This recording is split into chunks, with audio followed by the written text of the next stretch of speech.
सुप्रभात प्यारे विद्यार्थियों।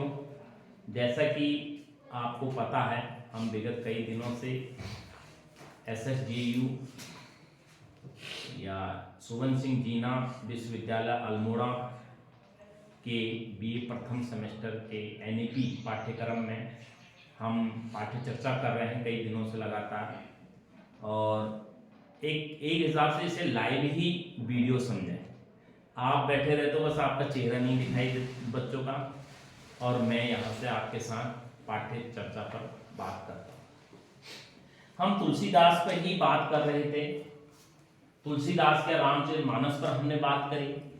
आज हम विनय पत्रिका के हमने एक पद को पढ़ा दिया जो आपके पाठ्यक्रम में निहित है, क्योंकि हम विनय का मतलब भी जानते हैं, पत्रिका का भी अर्थ हमको पता है, और विनय पत्रिका में क्या है इस पर भी हमने चर्चा कर चुके हैं कि विनय पत्रिका में क्या, किस हिसाब से तुलसीदास ने विनय पत्रिका लिखी थी और लिखने का उद्देश्य क्या था। लिखने का उद्देश्य यही था अपने दुखों को, संतापों को, पापों की से मुक्ति है। श्री राम दरबार में एक अर्जी लिखना, एक प्रार्थना पत्र देना। उसी का जो कल वाला हमने जो पद पढ़ा था वो मन पर आधारित था, और आज वाला जो हम पढ़ेंगे वो भी मन पर ही था। मतलब जितने भी हमने इसमें अधिकतर जो है, जितने भी अधिकतर पद हैं वो आत्म केंद्रित पद है। मतलब आत्मात्मक शैली में लिखे गए पद है। स्वयं के बारे में कवि कहता है कि मैं अभी तक मैं किन किन माया मोह में फंसा रहा हूं। जो जिस पर आज हम बात करेंगे वो इसी प्रसंग को लेकर आगे बढ़ता है।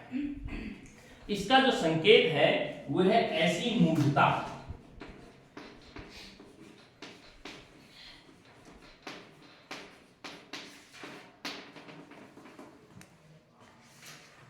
निज पन की,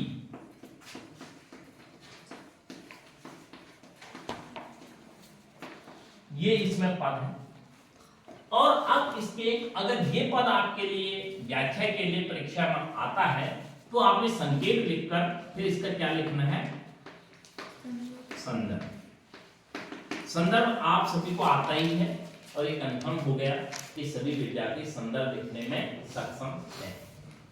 उसके बाद आता है प्रसंग। प्रसंग जब तक हम पढ़ेंगे नहीं तब तक प्रसंग नहीं लिख सकते हैं, और व्याख्या भी वही है। पद को पढ़ना है, फिर उसके बाद हम काव्यगत सौंदर्य।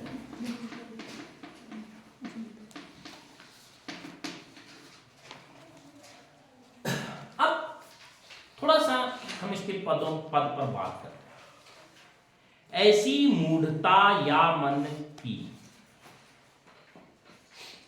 परिहरि राम भक्ति सुर सरिता, आस करत ओस कन की, धूम समूह निरख चातक ज्यों, तिरसित जनती जानी मति घन की, नहीं तह शीतलता ना वारी, पुनः हानि होत लोचन की, ज्यों गच कांच बिलो की सेन, जड़ छाह अपने तन की, टूटत अति आतुर आहर बस, क्षति विसारी आनन की, कहे लो कहाँ लो कुचाल कृपा निध, जानत हो गति जन की, तुलसीदास प्रभु हरहु दुसह दुख, करहु लाज निजपन की। अब इस पंक्तियों में या इस पद में कवि क्या संदेश देना चाहता है? कवि वही मन की बात करता है। मन क्या होता है? कभी आपने सोचा? मन चंचल होता है, मन व्याकुल होता है, मन कभी एक जगह पर स्थिर नहीं रहने वाला होता है, मन गतिशील होता है, मन चलायमान होता है। जब मन एक जगह पर ठहर जाएगा तो आदमी चले जाएगा ऊपर। तो उसी मन की बात कह रहे हैं कवि। मन को मूढ़ता की बात करें, हमने कल मूढ़ का अर्थ भी बताया था। मूढ़ का अर्थ है मूर्ख। ऐसी मूढ़ता या मन की, कवि कह रहा है कि हमारे इस या मेरे इस मूर्ख मन की क्या मूढ़ता है, इस मूर्ख मन को कैसे समझाऊं मैं, ये मूर्ख मन क्या चाहता है। तो इसी प्रकार से आप यहां पर प्रसंग जो लिखेंगे वो लिखेंगे कि कवि तुलसीदास जी कह रहे हैं कि उनके मन में जो माया मोह संसार के प्रति ईर्ष्या द्वेष लोभ लालच, इनके प्रति जो उनका मन बार बार आकर्षित होता है, और इस कारण से वे राम भक्ति की सुर सरिता से ज्ञान गंगा से दूर चले जा रहे हैं। इससे कैसे माया मोह से कैसे मुक्ति मिले, उसके बारे में ये पद में कहा गया है। आपने लिखना है यही कि प्रस्तुत पंक्तियों में कवि द्वारा मन को मूर्ख बताया गया है, और इसलिए मन को मूर्ख बताया गया है क्योंकि वो राम भक्ति की ज्ञान गंगा को छोड़कर मोह माया में लिप्त रहने की कोशिश कर रहा है। इसीलिए तो मन को व्याकुल कहा गया है, इसीलिए तो मन को चंचल कहा गया है, इसीलिए तो मन को तुलसीदास ने मूर्ख कहा गया है, क्योंकि मूर्ख व्यक्ति को अच्छा और बुरे का ज्ञान नहीं होता है। इसीलिए कह रहे हैं कि तुलसीदास जी कह रहे हैं कि हे मूर्ख मन, तू क्यों राम भक्ति को छोड़कर अन्यत्र की ओर जा रहा है। अब देखिए नीचे लाइन में, ऐसी मूढ़ता या मन की परिहरि राम भक्ति सुर सरिता आस करत होस कन की, कि हे मूर्ख मन, हे इस मूर्ख मन, तू परिहरि माने होता है छोड़ना, राम भक्ति, राम की भक्ति लीला, राम की भक्ति, क्योंकि तुलसीदास ने दास्य भाव से भक्ति करी थी, वो अपने आप को दास समझते थे राम का। तो वो कह रहे कि राम भक्ति की सुर सरिता, ज्ञान रूपी नदी, राम भक्ति एक ऐसी नदी है कि उसमें अगर तुम गोता लगाओगे तो तुमको मोती ही मोती मिलेंगे, तुम्हारा हृदय निष्कपट होगा, तुम्हें दुनिया के जितने भी सांसारिक माया मोह है उनसे मुक्ति मिल जाएगी। इस प्रकार की जो राम भक्ति है वो एक ज्ञान रूपी नदी है।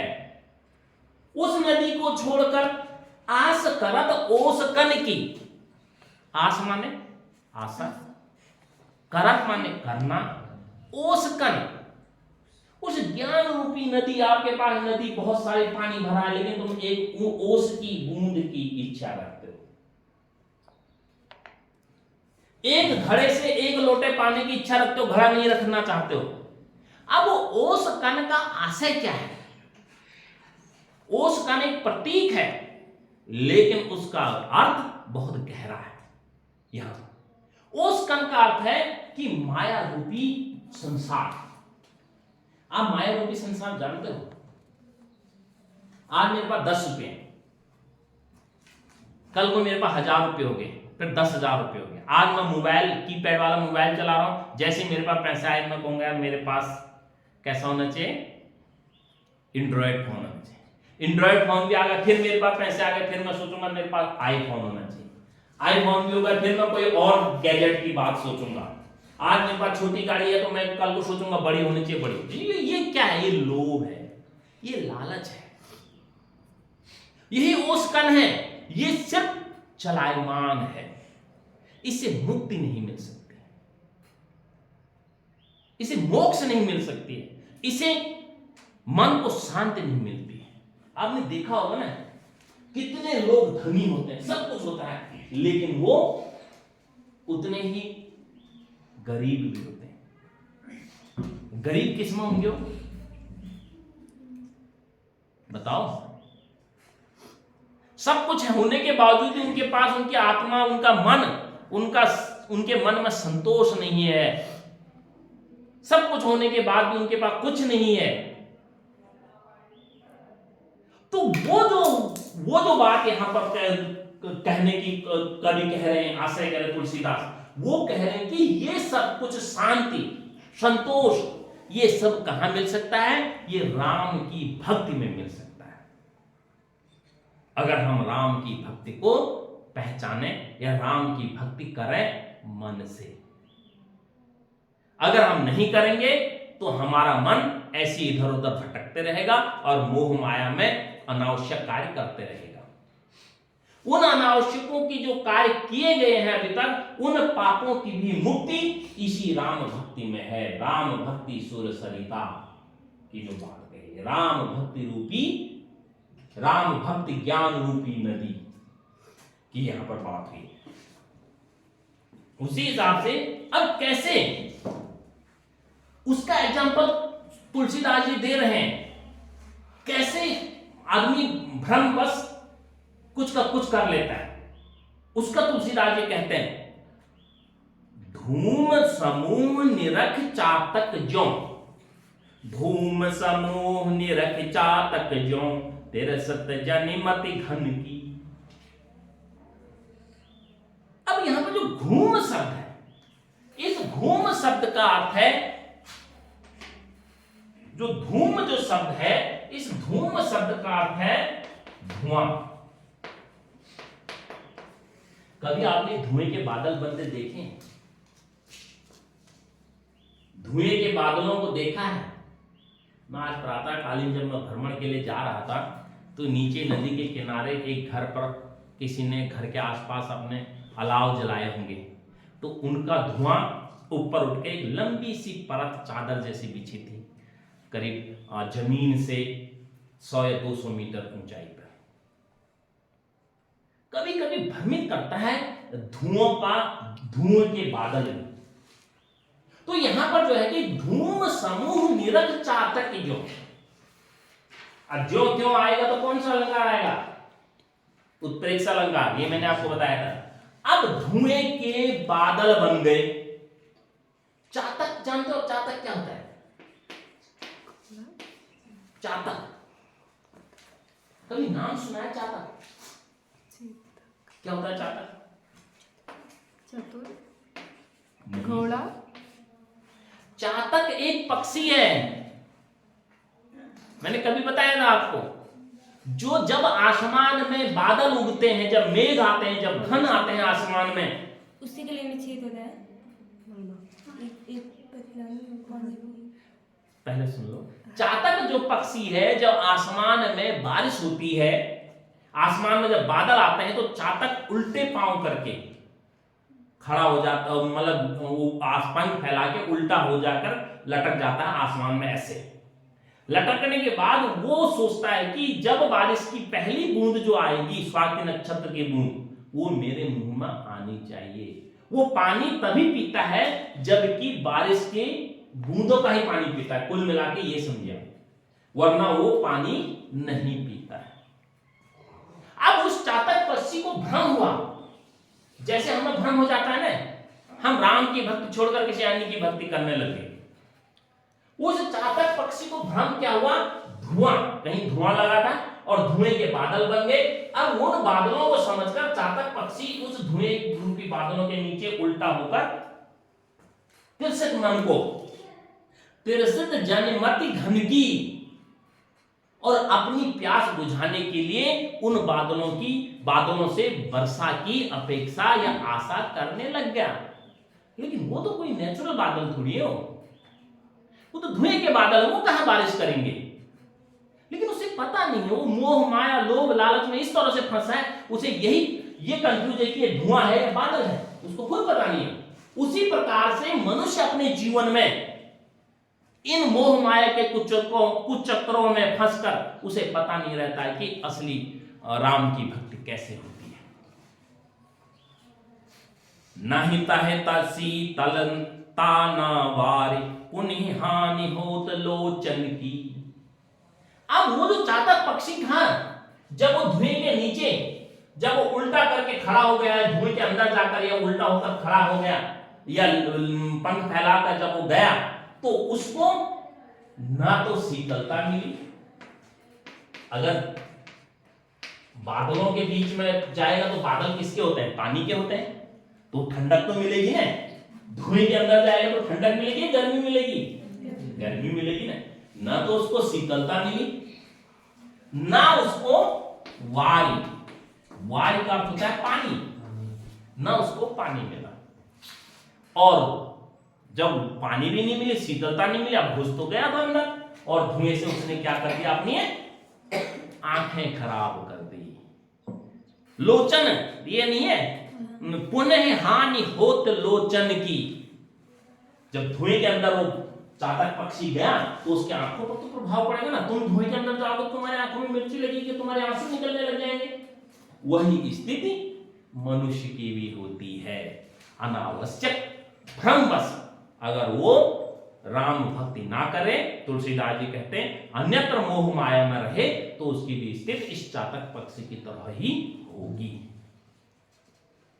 भ्रमवश उसने धुएं को बादल समझकर उनके अंदर गया, और ना तो उसे शीतलता मिली, ना उसे पानी मिला, और खुद उसके आंखों की क्या हो गया? नुकसान हो गया।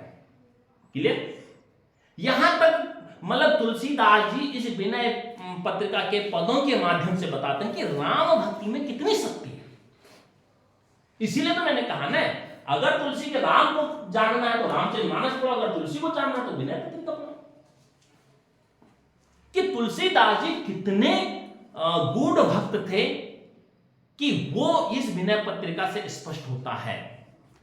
अगले वाला अंश में उसमें देखिए, ज्यों गच कांच बिलो किसेन जड़, छाह तन छाह अपने तन की। अब यहां पर एक और प्रसंग है। अभी एक प्रसंग तो ये आ गया था, क्या इसका प्रसंग आ गया था? किसका प्रसंग पढ़ा अभी हमने? चातक प्रसंग। दूसरा प्रसंग है सेन।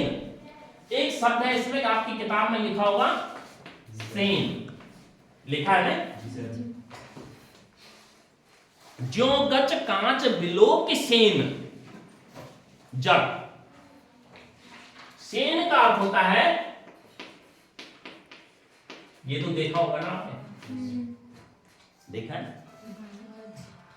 बांझ देखा है? अगर आसमान में बांझ होगा, बाज बांझ है ना, सॉरी गलती हो गई, बाज, बाज देखा है ना? अगर आसमान में बाज होगा, बाज, सेन का अर्थ है बाज। बाज देखा है आपने?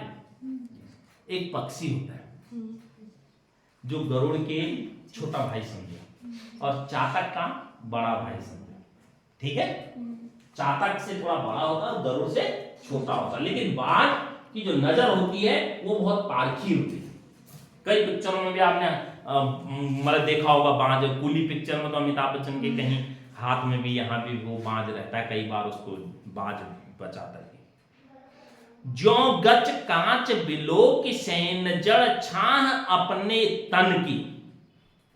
अब वो बाज क्या होता है? वो आसमान में रहता है। अब यहां पर एक शब्द आया है कि गच कांच। गच का अर्थ होता है यहां पर पृथ्वी, कांच का अर्थ होता है यहां पर शीशा। क्या होता है? शीशा, शीशा। ठीक है? अब वो कह रहे हैं कि जैसे ही अगर कांच, जमीन पर कांच पड़ा हो तो कांच का प्रतिबिंब, कांच को कोई खाने वाली वस्तु समझकर बाज क्या करता है? बहुत तीव्र गति से उस पर झपट्टा मारता है ऊपर से। जब उसको उजाला कई किलोमीटर ऊपर जाता है तो ऊपर बाज रहता है, और इसको कहता है कि कुछ कोई खाने वाली चीज है ऐसी। तो जब वो झपट्टा मार के आता है, मारने आता है, टूटत अति आतुर आहार बस। आहार का होता है यहां पर शिकार। वो सोचता है कि कोई चमकीली वस्तु शिकार के रूप में नीचे है जमीन पर, और बहुत तीव्र गति से आता है तो क्या तोड़ देता अपना? छत विसार आंगन की, और वो अपने क्षति विषाद मन आगन की अपने क्या कर देता है, क्षति का अर्थ होता है नष्ट, आनंद माने होता है मुख।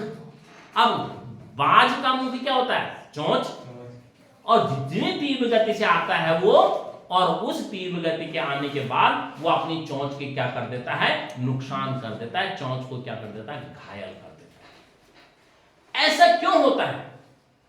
तुलसीदास जी कहते हैं कि ऐसा इसलिए होता है कि मूढ़ता के कारण, ऐसा इसलिए होता है कि तुम्हारा मन तुम्हारे बस में ना हो, तुम्हारा मन मूर्ख हो, तब जाके तुम कोई भी चीज को भ्रमवश, अच्छे और बुरे का ज्ञान तुम्हें नहीं होगा।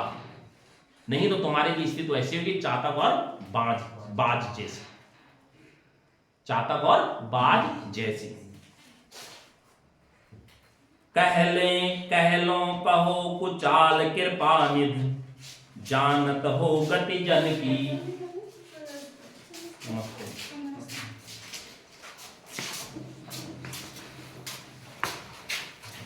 अब कह रहे हैं तो कुचाल कृपा निधि, कह लो कहो कुचाल कृपा निधि, जानत हो गति जन की।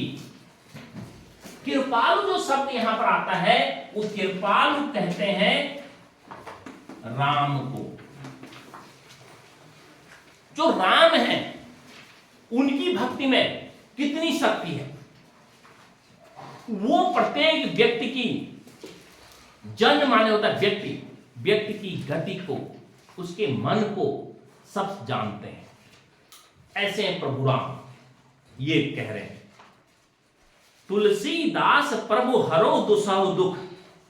तुलसीदास जी कहते हैं कि ऐसे कृपालु निधान रघुपति राजा राम, या राम जो कि हर किसी मनुष्य की गति को जानते हैं, और वे मनुष्य को उनके शरण में, और अगर मनुष्य उनकी शरण में आएगा या उनकी भक्ति में आएगा तो अवश्य ही वो उसके क्या कर देंगे, हरो दुसह दुख, और उसके पूरे जो दुख हैं वो क्या कर देंगे, खत्म कर देंगे, उनका अंत कर देंगे।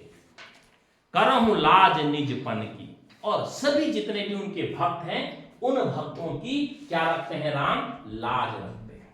ये नहीं अरे तूने तो पिछले जन्म में इतने पाप करे थे, तुझे नरक भेजते हैं, ऐसा नहीं कहते हो। अगर उन पाप करने के बाद भी तुमने स्वयं आत्मसात कर लिया कि हाँ मेरे कहने से ऐसी गलती हुई थी, तो उसमें वो प्रभु राम तुम्हें क्या कर देंगे, माफ कर देंगे। वही इस पंक्ति का करहो लाज निजपन की, वो तुम्हारी लाज का अर्थ होता है इज्जत, इज्जत रखते हैं तुम्हारी निजता। निज माने जानते हो ना तुम, निज का अर्थ क्या होता है, निजपन, हाँ अपने खुद के, जो हम किसी को बताना नहीं चाहते। भगवान को पता है कि यार इसने चोरी करी थी, यार अब चोरी करी थी भाई, मुझे पता है कि मैंने चोरी करी थी, और भगवान को पता है कि चोरी करी थी। ये तुलसीदास जी कहते हैं, तो वो उसका भी इज्जत रखते हैं। और तुम्हें अगर तुम्हें प्राश्चित्य हो गया, अगर तुम्हें उस अपनी गलानी किए हुए पर गलानी आ गई, तो और तुम प्रभु की शरण में चले गए या उनकी भक्ति भावना में तल्लीन हो गए, वो तुम्हारा कहीं न कहीं उद्धार करेंगे। ये स्पष्ट इसमें इन पंक्तियों में है। क्लियर? अब बात आती है हमारी राम भक्ति पर, ये लिखा गया। अब बात आती है हमारी काव्यगत सौंदर्य। अब काव्यगत सौंदर्य में सबसे पहले प्रस्तुत पंक्तियों में जब काव्यगत सौंदर्य लिखोगे तो प्रस्तुत पंक्तियों में कवि ने अपने आराध्य राम की स्तुति करते हुए क्या लिखोगे काव्यगत सौंदर्य में, नंबर 1 लाइन, प्रस्तुत पंक्तियों में कवि ने अपने आराध्य श्री राम की स्तुति या वंदना या प्रार्थना या भक्ति करते हुए जो मोह माया, सांसारिक मोह माया या मोह माया, सांसारिक मोह माया से दूर रहने की शिक्षा दी है, और उदाहरण सहित चातक और बाज जैसे पक्षियों की दुर्दशा का वर्णन किया है। दो ही तो पक्षियों का वर्णन करा है ना, एक चातक का करा है, दूसरा बाज कर, सेन माने बाज, चातक तो आपको पता ही है, ठीक है। इन दो पक्षियों का कैसे ये अपने लोभ लालच और माया से कैसे मतलब उसमें उलझे रहते हैं और कैसे अपना नुकसान करा। एक ने अपने आंखों का नुकसान करा, दूसरे ने किसका नुकसान करा, अपना चोंच का। क्लियर? ये यहां तक आप ये लाइन लिखोगे। फिर आता है इसमें, फिर क्या आएगा, अलंकार। अब अलंकार आते हैं अलंकार ढूंढने, आए तो हमने, देखो, परिहरि राम भगत सुर सरिता, राम की भक्ति को क्या माना गया है, ज्ञान की गंगा के समान बताया। तो कौन सा अलंकार होगा, उपमा। दूसरा ये देखिए, घूम समूह निरख चातक ज्यों, ज्यों त्यों जानो मानो, जहां पर आएगा वहां पर कौन सा अलंकार होगा, उत्प्रेक्षा। और फिर नहीं नहीं, पुनी, नौ नौ नौ आए, कई बार वर्णन होता है, हो का कई बार वर्णन होगा, तो कौन सा अलंकार होगा, जहां पर एक वर्ण की बार बार आवृत्ति होती है, रघुपति राघव राजा राम, हाँ, अनुप्रास। ऐसे तो ढूंढने हैं। अगर आपने 3 भी अलंकार लिख दिए तो कहीं ना कहीं जो परीक्षक होगा, जो कॉपी जांचने वाला होगा, वो सोचेगा कि इसको कुछ तो अलंकारों का ज्ञान है। क्लियर? फिर आ गया रस। रस हमने कल ही बताया था, इसमें पूरा भक्ति रस है, विनय पत्रिका में भक्ति रस है, ठीक है। यहां पर भक्ति रस है और शांत रस है, दोनों को भी लिख सकते हो, ठीक है। फिर आ गए गुण। गुण कल हमने बताया था आपको 3 गुण, 3 गुणों में से कौन सा गुण होगा, यहां पर माधुर्य है, ओज है, प्रसाद है। जब जोर से बोल लो। फिर गुण के बाद भाषा, बताओ, अवधि, ब्रज, ब्रज, ब्रिज नहीं, ब्रज। तो और जो जिन्होंने कल क्लास ली थी बच्चे, वो कहां है, ब्रज, भाषा। अब आता है शैली, वही जो कल हमने लिखा था। शैली क्या थी, आत्मा, हाँ, आत्म, तमक, शैली, ठीक है। अब समझ में आ गए?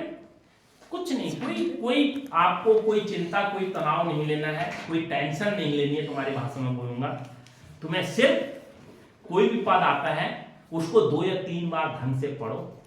पढ़ने के बाद संकेत लिख लो, संकेत में जो मैंने बताया वो लिखो, उसके बाद संदर्भ लिखो, आपको आता है।